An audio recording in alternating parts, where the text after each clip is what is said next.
Inhotim opened its doors to the public in 2006, and since then we have 3 million people here. This is a site in which we have two very interesting collections, both on the botanical and artistic side. So this generates an extremely fertile atmosphere for creativity, innovation, interaction also between these two elements, which are apparently so distant from one another. When visitors come into the park here, and as soon as they go through our reception desk, that's when they start seeing gardeners. It's really the first people they see here, I mean, in addition to our collections. Sometimes we are there pruning the trees, and they ask us, oh, so what do you do with those leaves? And we use them here for composting, and then obviously all of that is sent back to our gardens, and we use it to fertilize our plants and to fertilize our crops as well. So that touches both them and us. The team here with the Botanical Garden is a multidisciplinary team. In addition to 50 gardeners, we also have other people who are here to do some research, specifically in the area of botany, also to develop projects and to work and take care of our plants here, and looking at, proper plant health, in addition to maintenance work.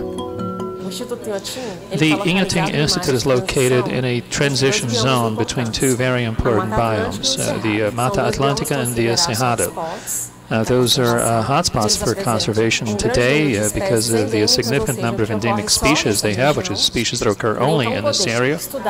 So the possibility of studying species which occur in this environment and conserving those species in specific conditions, and we have also seed banks here and a genetic reserve of all of this material. This is really very important for our institution, and more specifically a botanical garden whose main goal is conservation.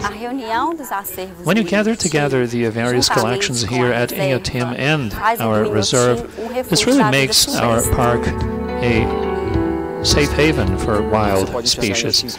You can see Inhotim either as a museum sitting inside a botanical garden, or as a botanical garden in which there's also a museum, or even a summation of these two things. And it's really about creating a unique space, and an interesting space, a provocative space even, a space that is highly sophisticated and simple at the same time, and accessible. It's really gratifying to work here and to see that the knowledge we generate here can be taken to a number of people. Well, people come in, and as they leave here, they leave truly transformed.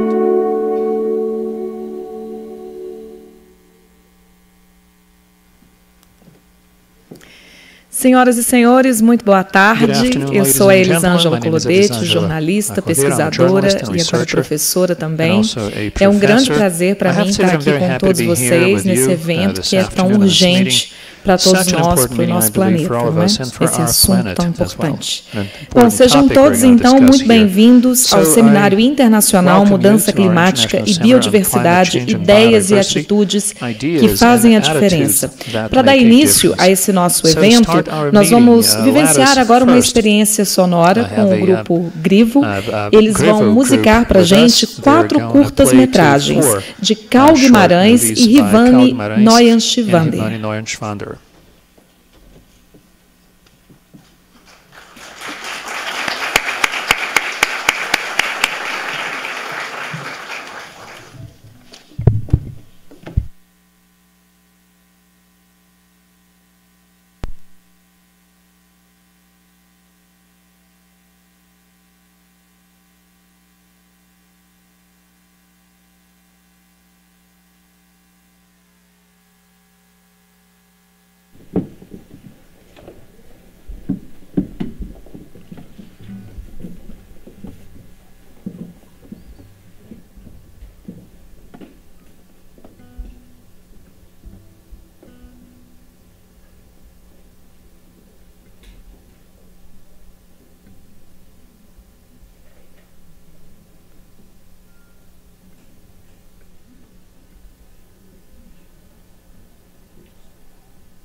Discurso do Capibaribe.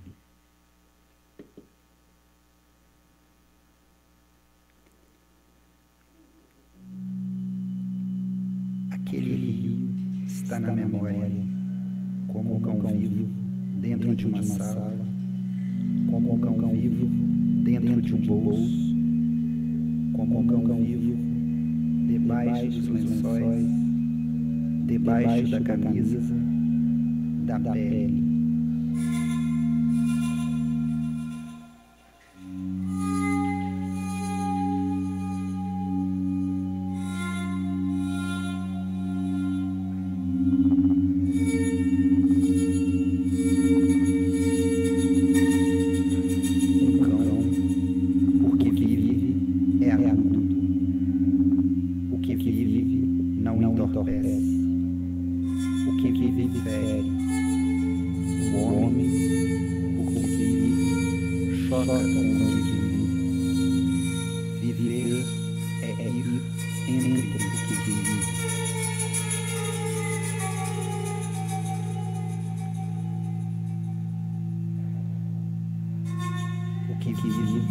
Incomoda de vida, o silêncio, o sono, o corpo que sonhou cortar roupas de nuvens, o que vive choca, pendentes, arestas, é espesso, o que vive é espesso, como um cão, um homem, como aquele rio.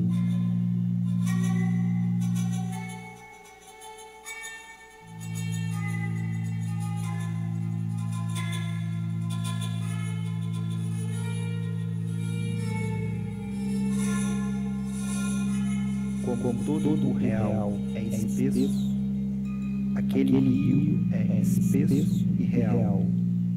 Como uma maçã é espesso, como um cachorro é mais espesso do que uma maçã, como é mais espesso o sangue do cachorro do que o próprio cachorro, como é mais espesso um homem do que o sangue de um cachorro, como é muito mais espesso o sangue de um homem do que o sonho de um homem.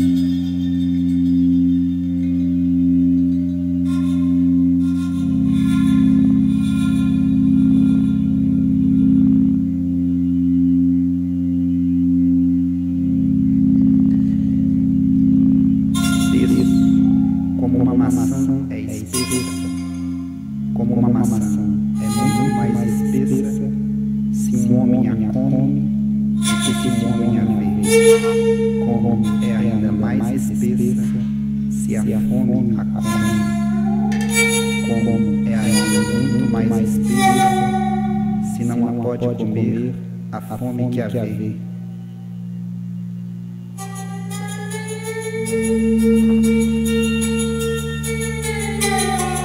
Aquele rio é espesso, como o real mais espesso,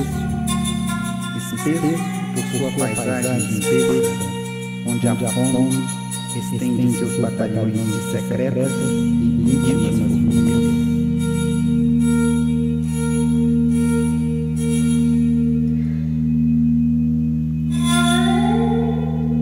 E espesso, por sua fábula espessa, pelo fluir de suas geleias de terra, ao parir suas ilhas negras de terra.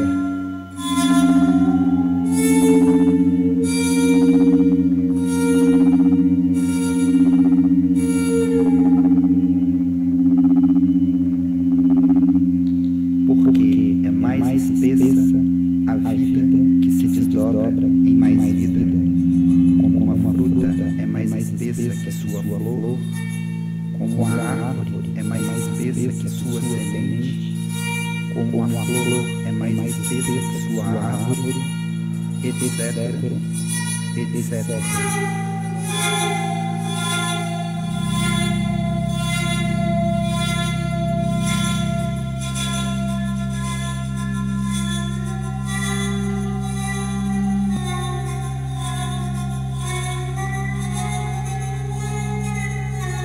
Espesso, porque é mais espessa a vida que se luta. Cada dia, o dia que se adquire. Cada dia, como uma ave que vai, cada segundo, conquistando seu voo.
Hello everyone. I hope you have enjoyed the performance by Grivo. You were in the backstage there, appreciating it. So now, as we carry on with the opening ceremony of our meeting, let me then invite the members of the panel. Mrs. Ana Paula Oliveira, Special Advice to the Secretary of Planning and Management for the State of Minas Gerais. If you could please take your seat.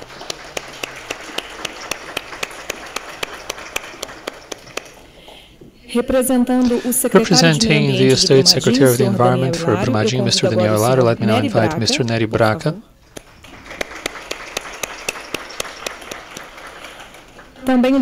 Also the Executive Director for the Inhotim Institute, Mr. Antonio Grassi. And I also have the pleasure of inviting the Vice President of the Board of the Inhotim Institute, Mr. Clélio Campolina.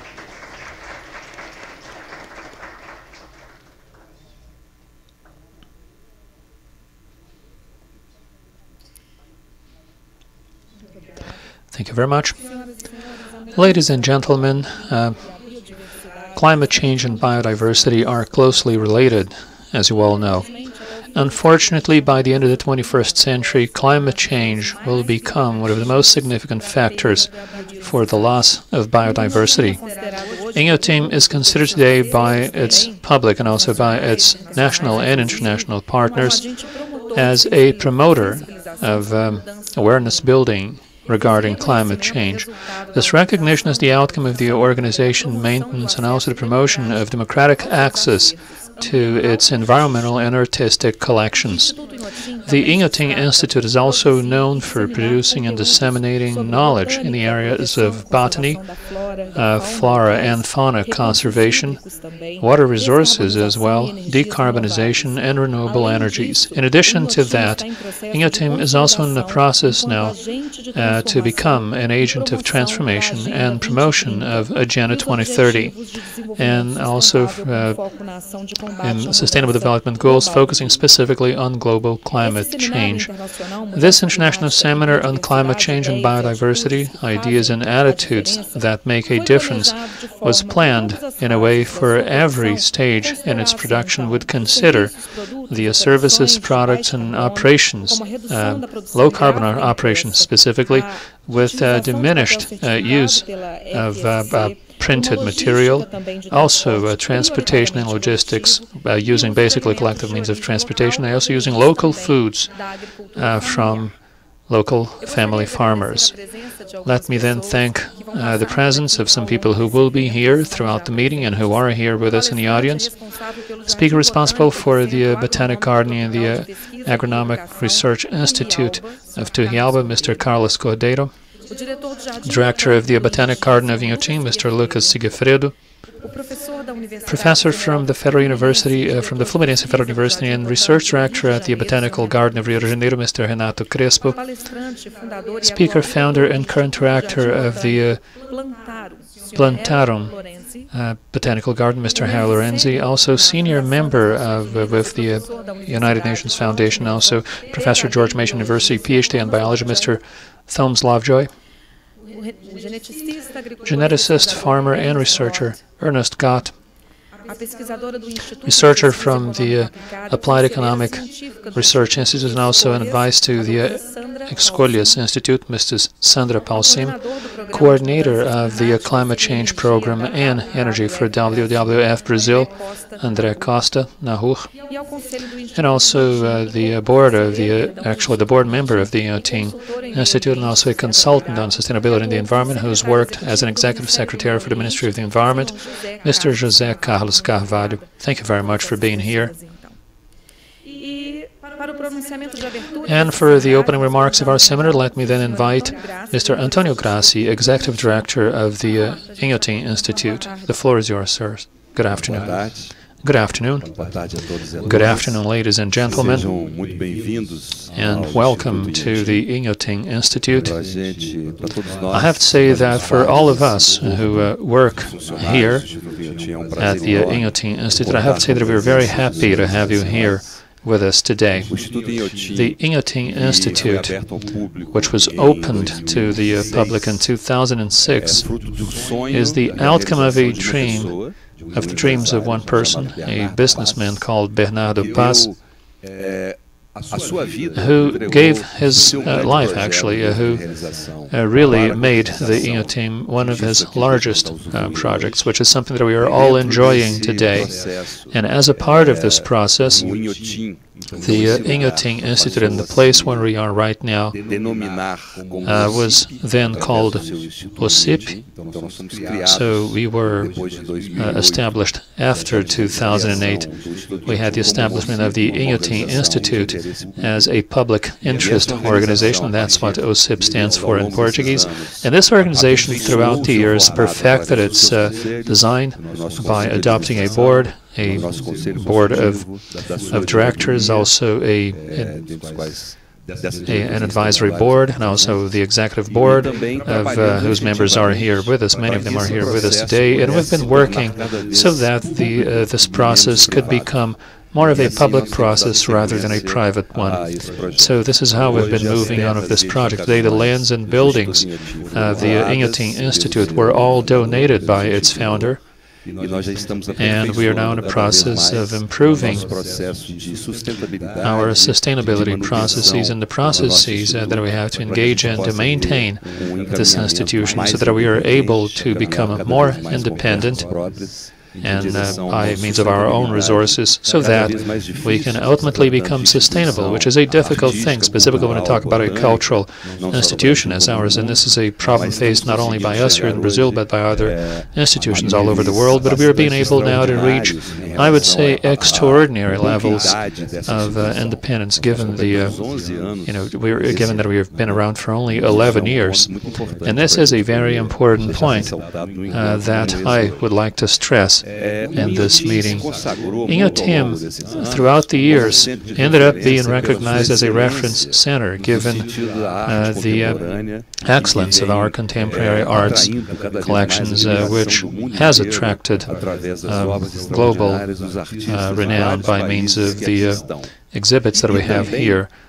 And also, and at the same time, and in a way interacting with this process, we have also become a better-known botanical garden. But Inhotim has therefore become more consolidated as an institution that pays attention to environmental issues and social and educational issues as well. So this is why this is such a great time for us to be here, in a way seeing that format crystallize as a botanical garden and organizing seminars such as this.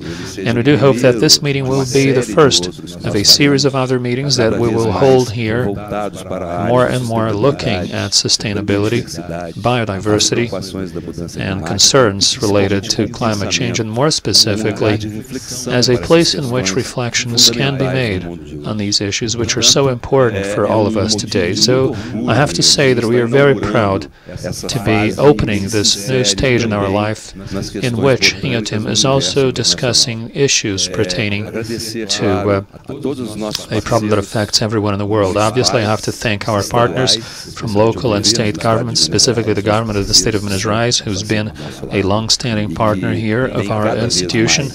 And I have to say that they've been more and more present here with us by means of partnerships, and also through grants given to our institutions, that we can strengthen it. And I have to make it clear that this has been happening now more recently by means of the current administration. So this is why I have to acknowledge it here. I would also like to thank our partners at a federal level, who've been offering us grants from fiscal incentives laws and also other mechanisms and funds, and also our international partners, without whom it would not be possible for us to organize a seminar of this order of magnitude with so many illustrious and important people that we're going to have here for these 3 days. So I would like to say to you that I wish you can enjoy not only Inhotim but also this meeting, and that this is the first of many to come. Thank you for being here.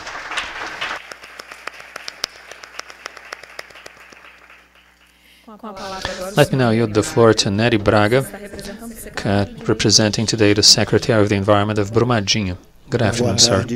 Good afternoon. Saúdo Well, let me greet the other members of the panel and also the audience with us here today. And I have to say that I am honored for being here with you this afternoon, not only given the fact that I'm representing our secretary, but also our mayor, Alvimar Melo Barcelos, here in this meeting. Inhotim, I believe that it doesn't need any additional comments given, the significance of this organization to Brumadinho, because Inhotim, in a way, really made Brumadinho stand out in the whole world. We began to be known in the world thanks to Inhotim. This is an institution that has really offered to us so much beauty and so much biodiversity also, and a world of works of art which have brought to us people from all over the world. So all of you, ladies and gentlemen, who are here with you today, do feel welcome here in Brumadinho, and I do hope that you will enjoy this time in this meeting, and I thank you very much for being here.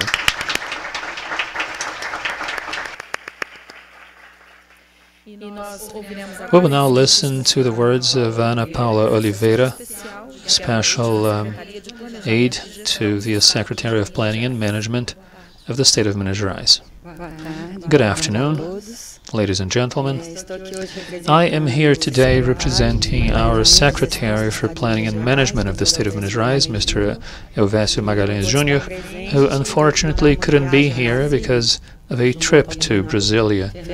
He is there now with Governor Fernando Pimentel.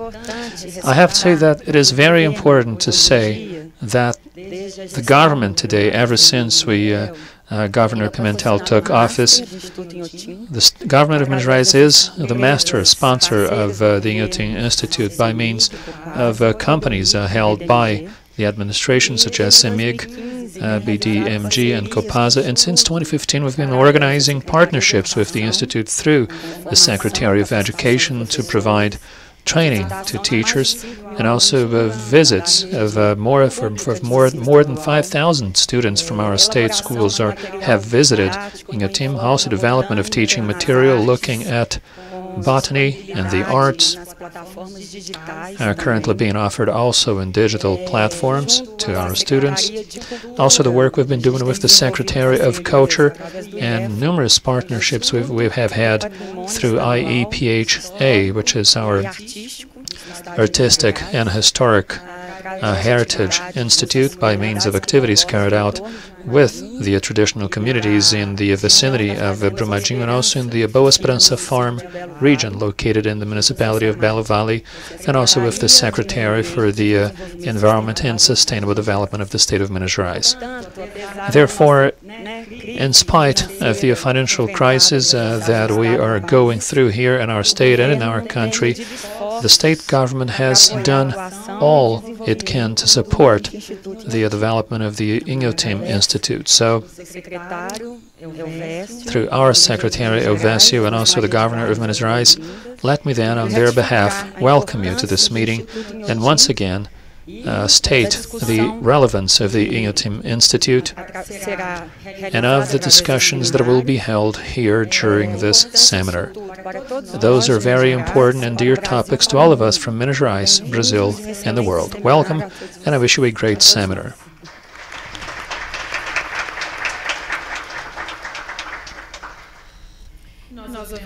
We will now listen to the remarks of Mr. Clélio Campolina, Vice Chairman of the Board of Directors of Inhotim Institute.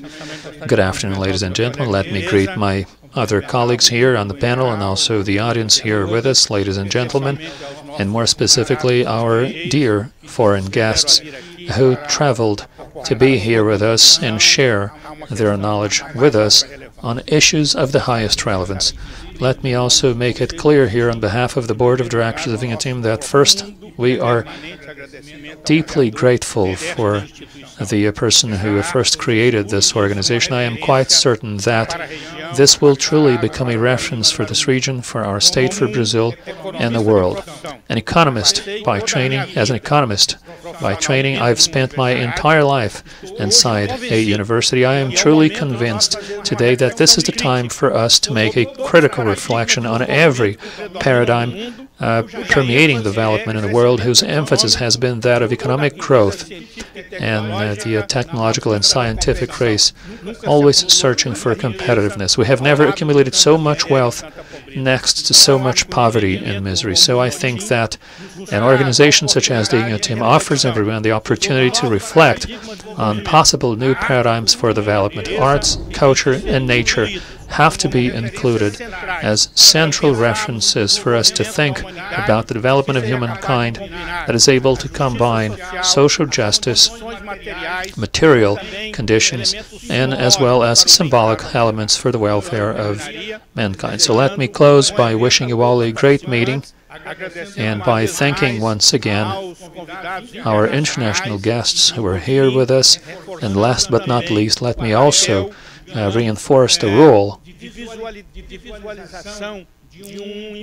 of Bernardo Paz, the person who developed Inhotim, created an organization which is currently becoming a public organization of national and international interest and a true reference for everyone. Thank you.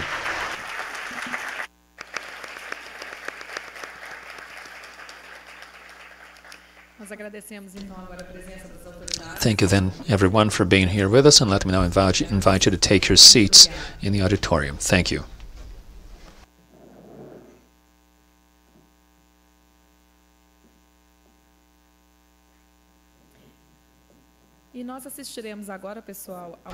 We are now going to watch a most interesting presentation. It's a keynote speech to be delivered by Professor Gillian France, a known British ecologist. Mr. France is a member of the Royal Society who was the director of Kew Gardens for 11 years. Today, he chairs the UK Wildflower Society and is also the scientific director of the Eden Project. He has carried out 39 expeditions to the Amazon and has authored 23 books, more than 400 papers on topics such as taxonomy, ethnobotany, botanical economy, conservation, and ecology. So let me now invite Mr. Gillian Prince.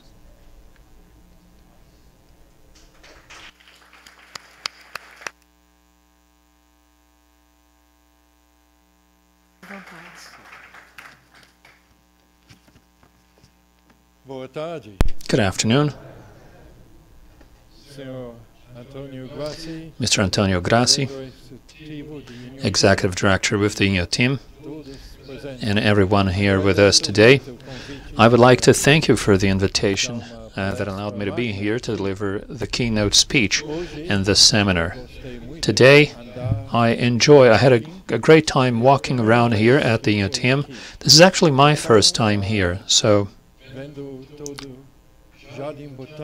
as I saw and visited here the botanical garden and the art exhibits that we have here, it's really interesting. I enjoyed it very much, so let me thank Lucas and Giuliano for the tour.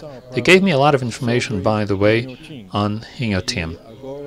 And now I saw that this is truly a most important institution, but I like it even better now because it is very important when you think about climate change. Our future and the future of humankind depends on the climate, and not only us, human beings, but also the entire biodiversity. So there's no other more important subject than climate change and the effects of climate change on biodiversity. So for me, I have to say that I was very happy when I was invited to deliver a talk on such an important topic.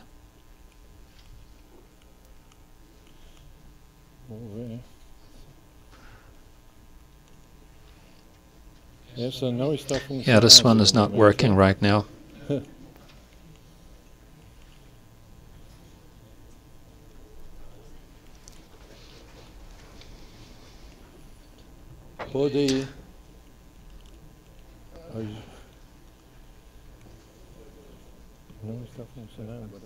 Now it is working.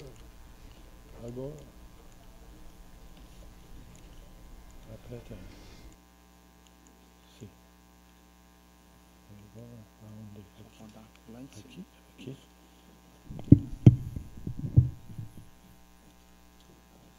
Não, olha, não está. Agora. Bom, desculpe. Okay, sorry about that. Primeiro, essa diz tudo. Well, that says it all. I mean, just look at the number of fires we've had in 1 year in the Amazon. All of those red dots are fires. So what is happening here? Well, biodiversity being destroyed and a lot of CO2 leaving those woods. And the Amazon forest is very important when it comes to mobilizing CO2. So what a tragedy we see here with the situation I'm showing here. So climate change, which is a very important thing for Brazil. Lots of fires, as I showed you. We are using too much fossil fuel in large cars. And in the world, another problem that is also creating CO2 is coal. And specifically today, as things are unfolding in China, for instance, in the United Kingdom, we are no longer using coal.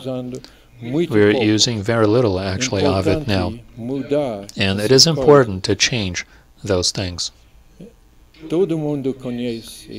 Everyone has seen this here. The increase here since 1960 of CO2 emissions. Just look at how quickly it is growing, oscillating a little with between the seasons of the year in your temperate zones in which you have leaves on the trees. And then after that, obviously, those leaves fall, thus producing more CO2. So this is a very serious problem, which is undoubtedly causing increases in temperatures. And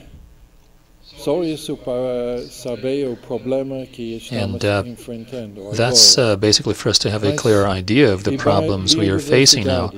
But what about biodiversity? I mean, what is happening to biodiversity? Let me try and give you some examples and evidences as well of biodiversity. Biologists have no doubt of the fact that climate change is happening, given the number of changes that are also being observed in biology. So let me try and address some of them.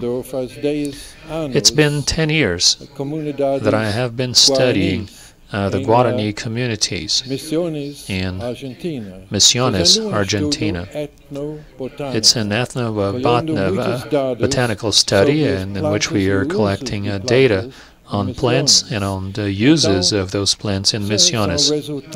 So here we have some of the outcomes of this project, looking at the most important plant species for the Guarani communities.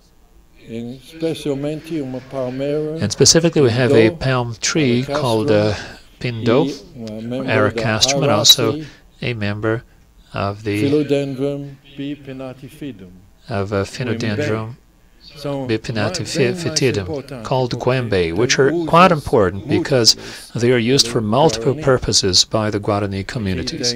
Over here we have a picture of a Pindo, Ericastrum, which is very important for that local community, but also for the birds living in the area. And this is the Philodendron, or guembe as it is called there. Again, another very important plant species. And this is what we found in our ethnobotanical study. Here we have the guembe and the various uses of it. And here we can see some of the handicrafts in which guembe is used. I've worked for 8 years there, and I visited the Guarani communities many times, and I thought that I then was able to capture all information and uses on the Guembe.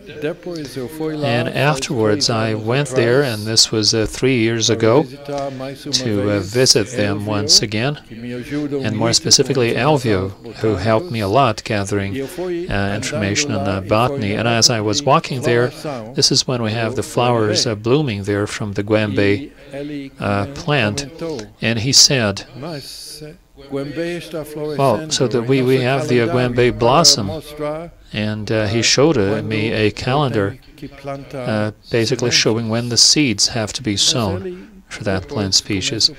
But and later he said to me, he came back to me and said, look, within the past few years, this calendar isn't really working very well. I mean, I don't understand it, because always when I was younger, this was actually the best time to plant Guembe plants. And at the same time, we could see that bird flying over our heads, a swallowtail kite. And he said, yes, this bird used to fly here every year. And it was also a sign for us to sow seeds of Guembe. And he kept saying, but everything seems to be wrong. And in the middle of the Atlantic forest they have there, the communities are thinking that something is wrong with climate. I mean, they don't know much about climate change, but they are observing those changes there. And we also have many indigenous communities in Brazil observing things related to climate change. And looking at this maize and corn plantation here, they were saying that this year those plantations are not going well because of the drought. I believe that all of you know here that we have faced a lot of droughts in southern Brazil and also in Misiones in Argentina, which is a problem connected to climate change, which is affecting not only the plants, but also the crops, the wild plants, but also crops. I worked in the Amazon, and I was there in 2005, and I watched a true catastrophe there. This was a very dry year, and also the rivers and the water streams, their level was really low. People in the communities were suffering because they simply could no longer resort to boats to travel in the area, so they were isolated because of that. And we had a significant number of fires, also of wildfires, because when it is drier, those fires tend to be much more dangerous, because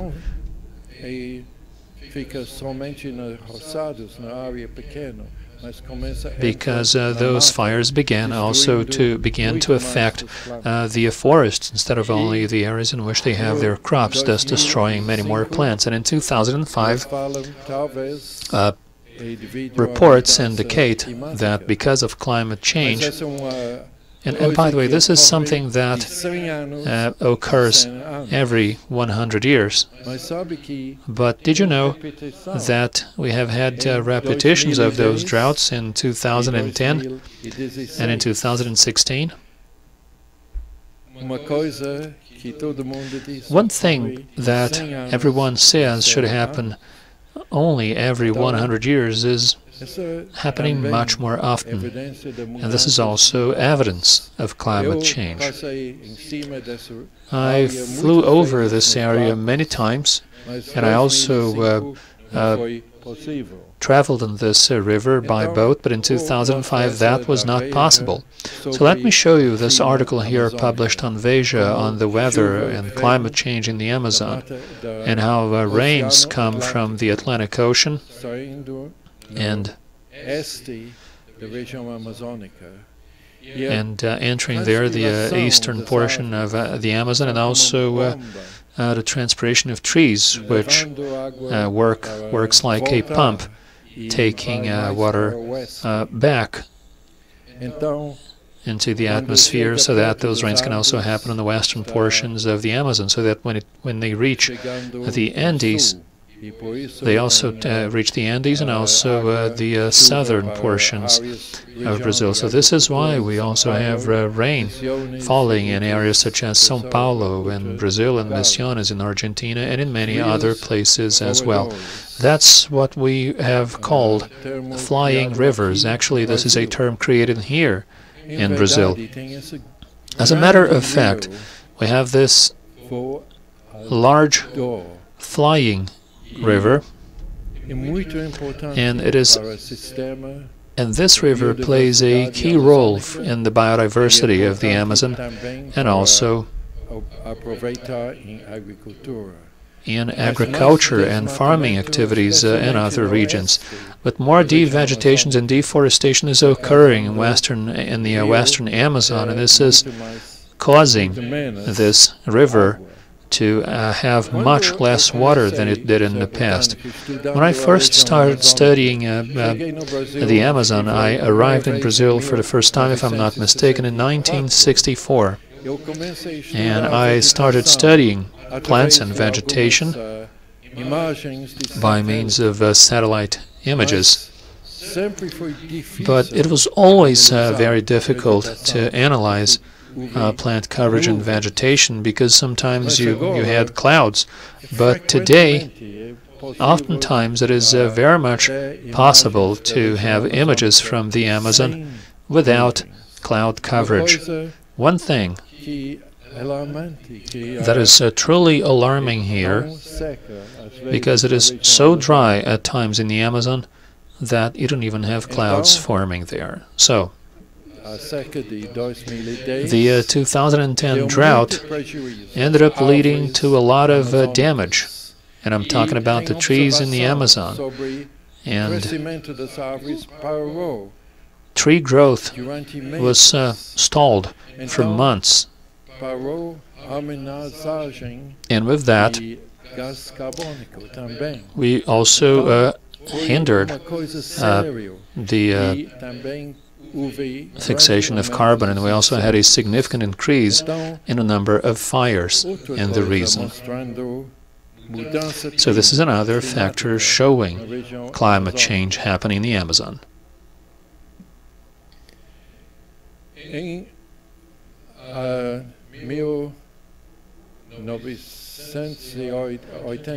1988, I had the privilege of traveling to the Amazon with the Minister of Development of England, so that we could study the possibility of funding projects in the Amazon.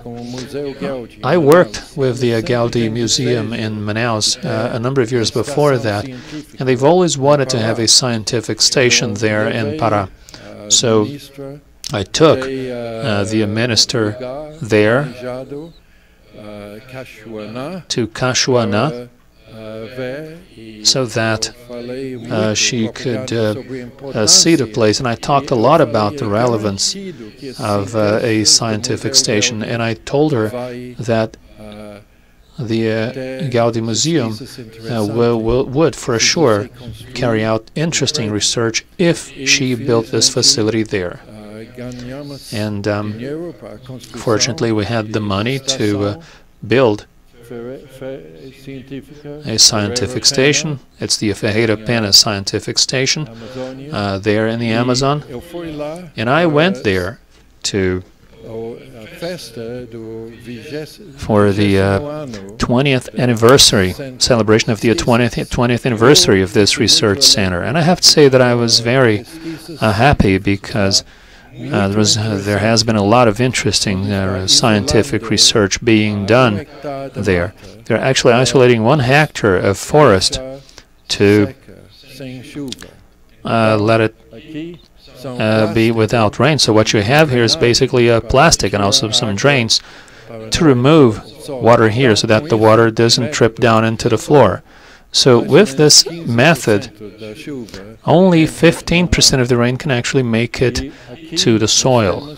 And here, on the left side, what you have is a forest when it cannot be reached by rain. And we have another hectare of forest there, only 500 meters away from this one here, as a reference. And in this case, what we have here is, the woods as they naturally grow. Just look at the difference there and the size of those bushes and the vegetation also underneath. So this here was used to show the risks and the dangers of the drought in the Amazon.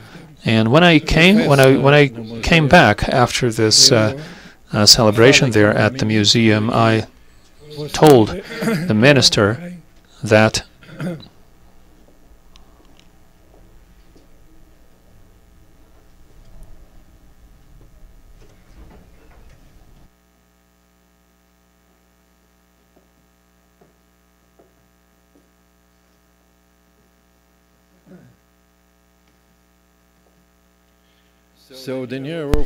I told her that the money was well spent, and I told her that I visited the site and that a lot of research was being done in the area of botany and many other areas of science being carried out at the Ferreira Pena Scientific Station in Cachoeira.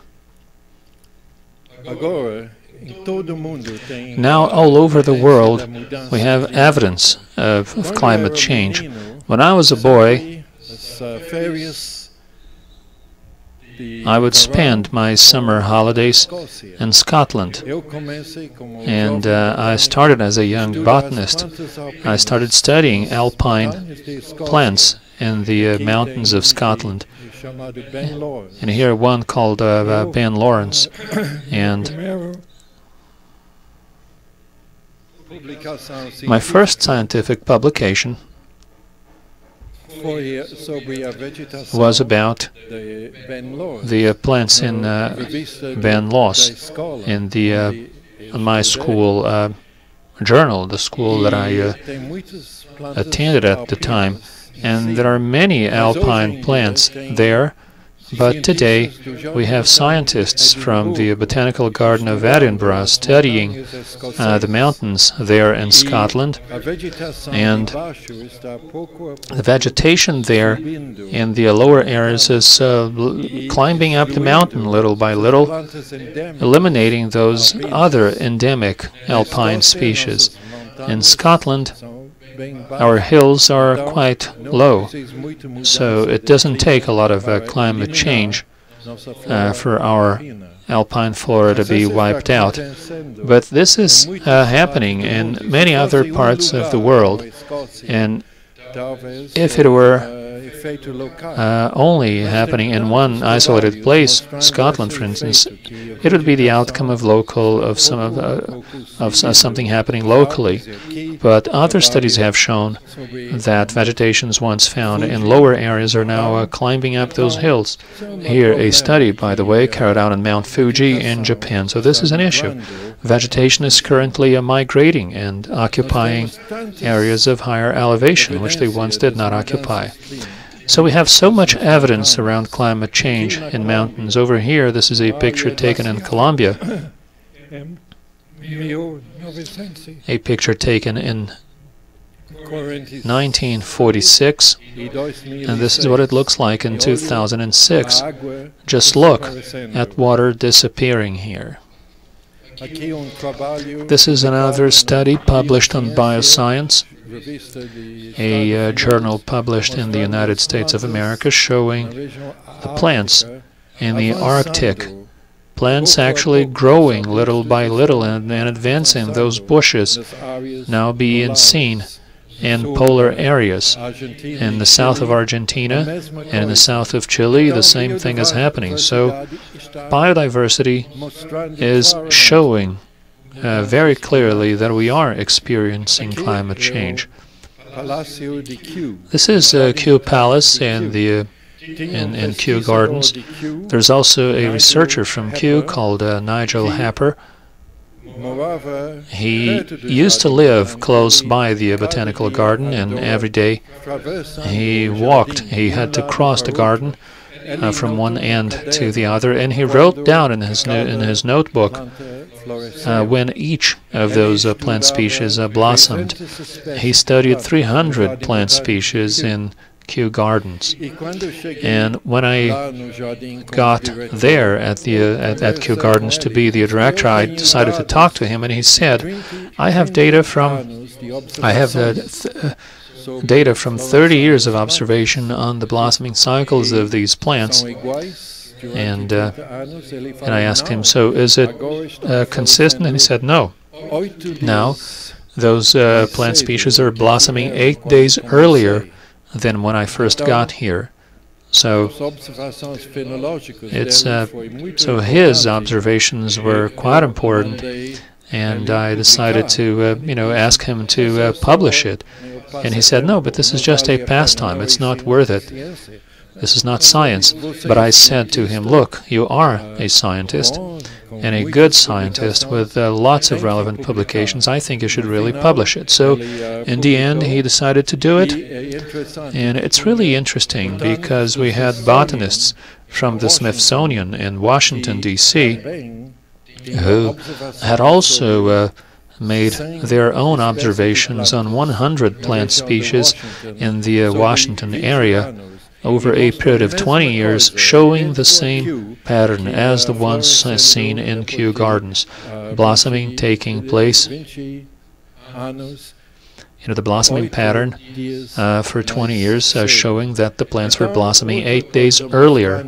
So another thing here showing that climate change is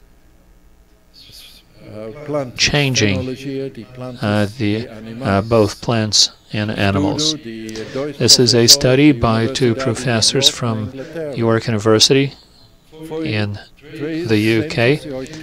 385 species were included in this study, and they were observed for a decade, 10 years, and they observed that flowering time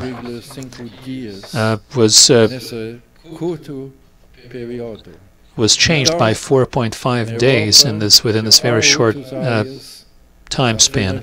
So in Japan and in Europe, we have seen those changes taking place in phenology. So this is why we decided to publish this paper to discuss this phenomenon, but not only to that end, but also to help our garden and also other gardens plan for those differences, because then we can have more Mediterranean plants as well than those from England as a result of climate change. There is a lot of literature also on pretty much all types of plants and animals showing the effects of climate change. Here we have a paper on butterflies, and over here we have another paper on bird migration, as those birds now begin to arrive at different times. But just look at this one here. To the right side we have data from 1980. And the curve in blue there, this is when migratory birds arrive. And in yellow, this shows when you have insect populations to feed the birds in the nests. And in red, that's the occurrence of nests. So, in 1980, we began to see a competition between these two, but just look at what reality looked like in 2000. The problem here was that the birds are arriving and they are nesting earlier, before we have before they have more insects around to eat. So this is why the number of birds in England is decreasing. And this is data from England, but we also have that same data for many other countries. I'm happy to see Carlos here from Costa Rica, because I also have a picture here from Monteverde in Costa Rica, because I used to have a graduate student who studied there at Monteverde. It's a cloud forest area, very well conserved. So I have no doubt that an area in which you have trees and there's a lot of carbon also fixated there. So this student of mine, she studied pollination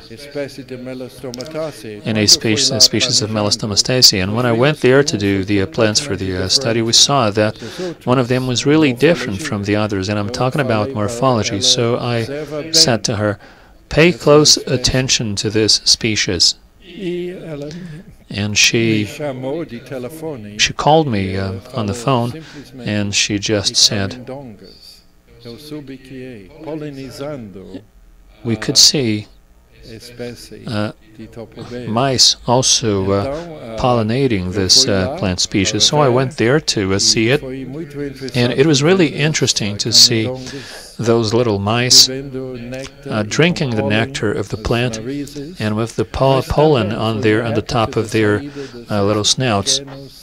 And this is also occurred at the same time in which this very nice-looking frog was there, and I could see many of them under the roots of the plants. And I spent more time actually observing those frogs than the mice themselves, because it's such a good-looking frog. But this was many years ago, and I went there with my wife during the holidays, and I decided to ask around for those golden toads. And they said that they are now extinct. And why? And right here it says, dry weather causes the death of the golden toad. And of another 4 species of amphibians also in Montevideo. But the golden toad, which was an endemical species, there is no longer around. And we also have sometimes other species occur in other areas of Costa Rica, but not this one. So why is it that a well-conserved area,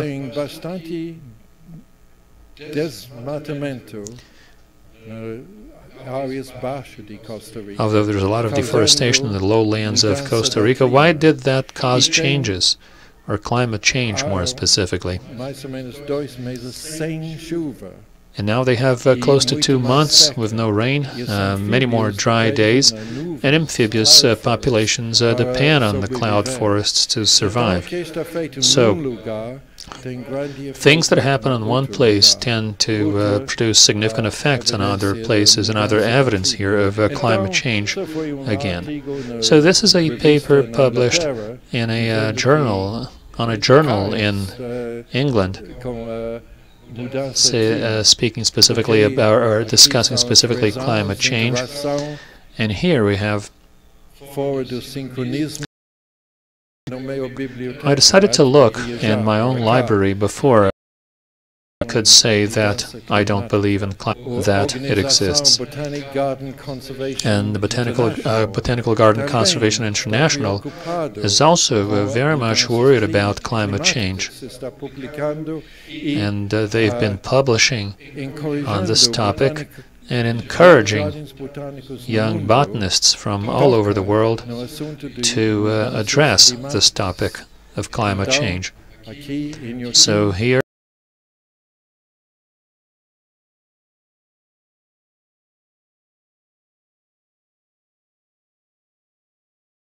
in Inhotim, I have to say that you're really a step ahead as you have organized this symposium. I'm also a member of the Royal Society, and there we are also deeply worried about climate change. And we have this issue here of our journal containing only papers looking into climate change and its effects on biotic interactions. So we have a lot of evidence about it. One of the places in which a very serious thing is happening is on the coral reefs, because there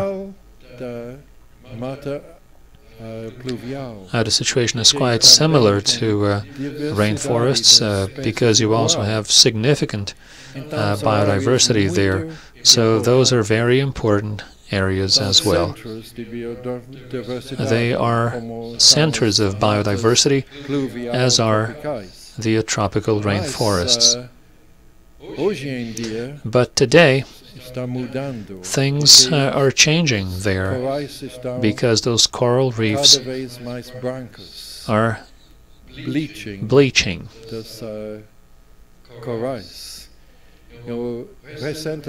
And recently, it's been actually 3 months, I read a paper on the Great Barrier Reef in Australia, showing this significant problem that they're having there, which might significantly affect the future of those coral reefs. And there's a number of other papers as well discussing climate change. In Antarctica, also in the Arctic, we've also seen a lot of change, and really a lot of water now being observed in Greenland.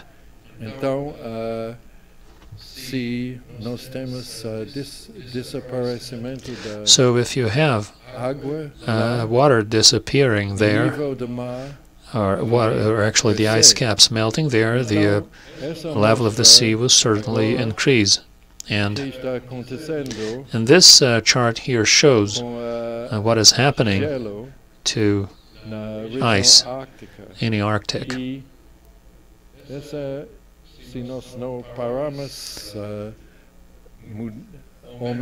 And unless we are able to stop increases in temperature, we're going to have very little ice there within a short time. It's been another very serious problem because the sea temperature is also increasing, and that has led to significant losses to biodiversity. I have spoken many times to fishermen, and in England, more specifically, the fishermen are moving because there is always because the species are moving down south, and the ones they are used to fishing are migrating up north. So we have seen a lot of evidence on changes also on the behavior of fish populations observed by fishing communities in England and other countries. Another concern we've had is with the sea level, because it is increasing. Just think about the areas that are close to sea level. Half of Bangladesh is there. Large cities all over the world, such as London, New York City, and others are also close to sea level. So it is very dangerous. This could entail a very dangerous situation unless we are able to stop those increases in temperature. Those polar bears here, they depend on the ice in the Arctic to hunt and eat and survive. But more and more we have seen less ice there, so this is why they are threatened with extinction. They are on the red list of the U.S. for species threatened with extinction. But we also have other gases, such as methane, which are closely related to increases in temperature in the northern regions of the world, where we have a lot of methane, because there's a lot of methane underneath areas that are currently frozen. This is the seed vault of Svalbard in Norway. It's an island in the northern Arctic, and there they built this facility so that this would be constantly covered by ice, so that they would be able to keep those seeds frozen without having to spend a lot of energy to do it. So it's supposed to be a sustainable facility, but this year they had a crisis there because close to the seed vault, ice began to melt. So this was really an emergency for them to, they had to prepare for flooding for a flood there. This is another sign. And nobody ever thought that temperatures would be, ever greater than 0 in Svalbard. But temperatures actually went up to 5 degrees Celsius last year and also this year.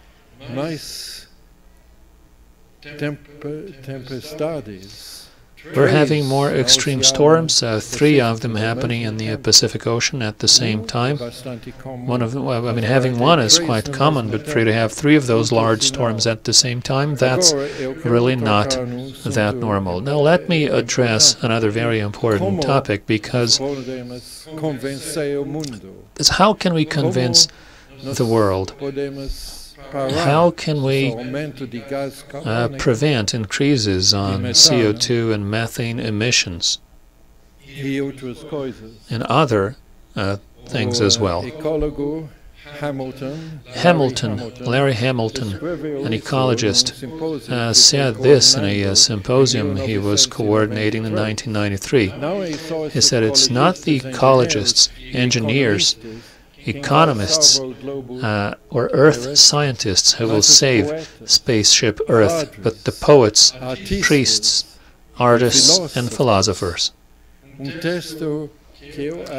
this is something that I believe is quite important here for Inhotim, because here you are working in collaboration with artists, and today we are here to talk about climate change. So I believe that we have to think not only about science or botany, but also about the possibility of establishing cooperations and collaboration with poets and musicians as well, so that we can convince the world. So this is a quote from Maurice Strong.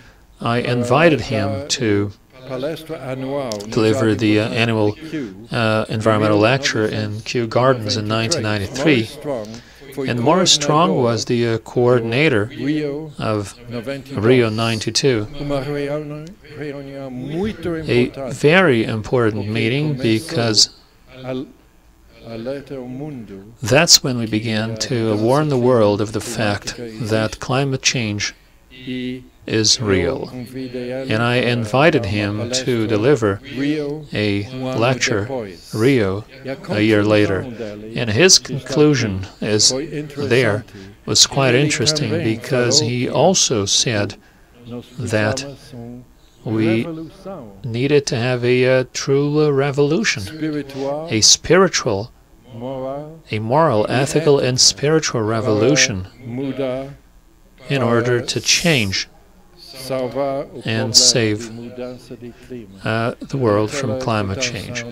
On his quote that I cited, that I showed over there, he talks about having reverence for life, respect for each other, and also a commitment to being responsive in caring for the world. And this is what we have to fight for together, so that we can ultimately solve this problem of climate change at a global level. And there are many other people too, outside of the sciences, thinking about this problem as well.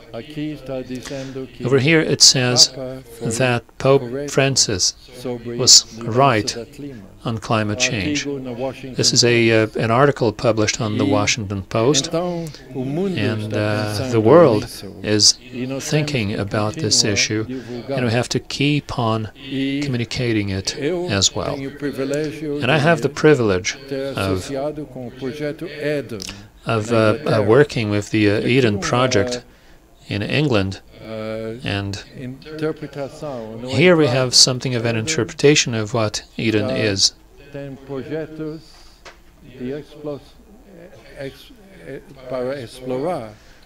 Eden carries out a number of projects to explore how we can adapt ourselves, looking at a new way of life in the 21st century,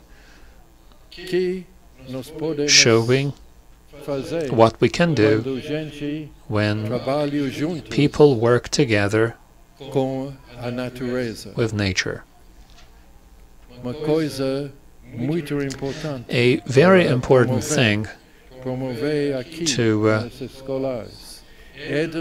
to be promoted here. The Eden Project has a number of similarities with the Inhotim Institute. It started like this. This is a clay mine, a completely deteriorated area with no biodiversity whatsoever. But the vision of one individual, John Smith, he said, let's build something important here. Let's turn this into an example to show the relevance of biodiversity. So it was entirely changed, and within 3 years, and this is what we have there. And we have Giuliani here, who worked for 4 years with the Eden Project before she came to work here at Inhotim. So a number of other ties between Eden Project and Inhotim. So I'm showing a little bit of the Eden Project here because I believe that the Eden Project and Inhotim are quite similar to each other, and we have to keep up with our cooperation. Eden is also a beautiful botanical garden, but it also has a lot of art in those gardens as well. So, like I said, we are quite similar to each other, and we're also promoting sustainable life there, a very important thing. We have an education center, and we have also solar power panels there to show that we are able to generate electricity. I think this is something that is somewhat easy to do here at Inhotim, and you should quite possibly be able to generate much more power here and thus avoid using other forms of energy. At the Eden Project, just like you, we have a lot of educational initiatives offered to people of various levels. This is a play being performed in one of our conservatories to both children and adults.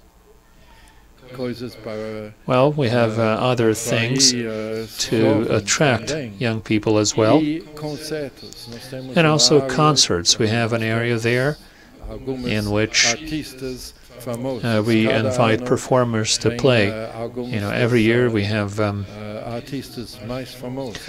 with some of the most famous artists in the world. Last year we had a lot of people when Sir Elton John played at the Eden Project. So, the most important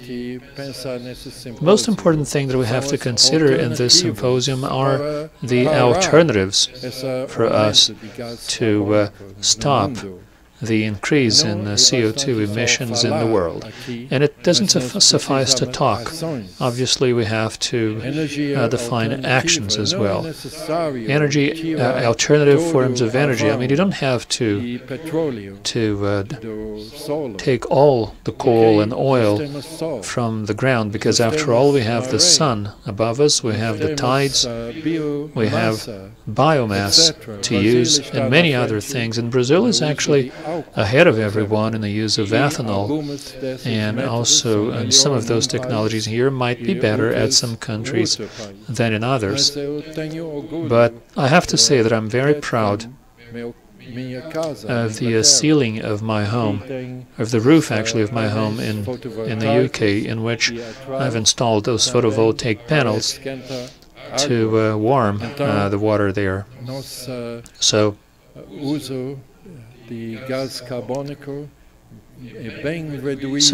we have been able with that to significantly reduce the use of CO2 in or the emissions of CO2 in our home, and everyone can do their bit to help improve the situation. Last weekend I was at a reserve close to Rio de Janeiro called Ecologic Reserve Guapiaçu. I was actually one of the founders of that reserve, and every year we are buying more land to expand this reserve. We're buying forests, and some of them you also have some grazing lands as well, but we are restoring everything. And I went there to visit the site and see how reforestation was taking place. So in reality we are planting a number of tree species there with the support of the SOS Mata Atlântica organization, also Petrobras. So this here is this here is a set of native plants which were put in place to fixate carbon on the ground, and it's very important. Those are, and I saw similar areas here in Inhotim in which similar things are being done. So I have to congratulate Inhotim for that. I have to say they were really ahead of everyone, thinking about climate change. I think that I should indeed encourage you to keep on with your mission, which is so important. So, by connecting a botanical garden to arts and philosophy, why not, to change Brazil? And I know that the impact of Inhotim goes way beyond the Brazilian borders and reaches out the rest of the world. So I have to say that I was very happy to talk to you. It's been a privilege. Thank you.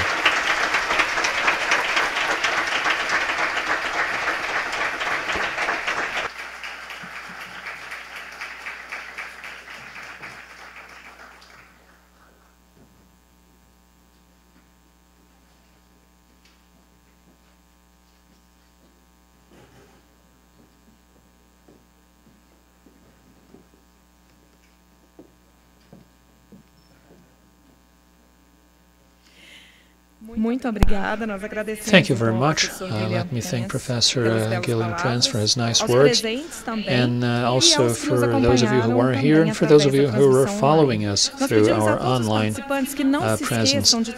Please bring your badges tomorrow, because you're going to have to use it throughout the meeting, and you should carry it while here at Inhotim. So tomorrow we're going to be back here starting at 9:30 in the morning, and I hope to see you all back here again. I'd now like to invite everyone for some coffee and snacks, and created by Silvia Valshim, and also Chef Dailde Marinho, responsible for the restaurants here at Inhotim. Principles of relationship between people, the use of local products, and local miniaturized cuisine. It's really, you can't miss it. You'll see it when you get there. And we created the menu here, so enjoy this afternoon. I hope to see you all here tomorrow.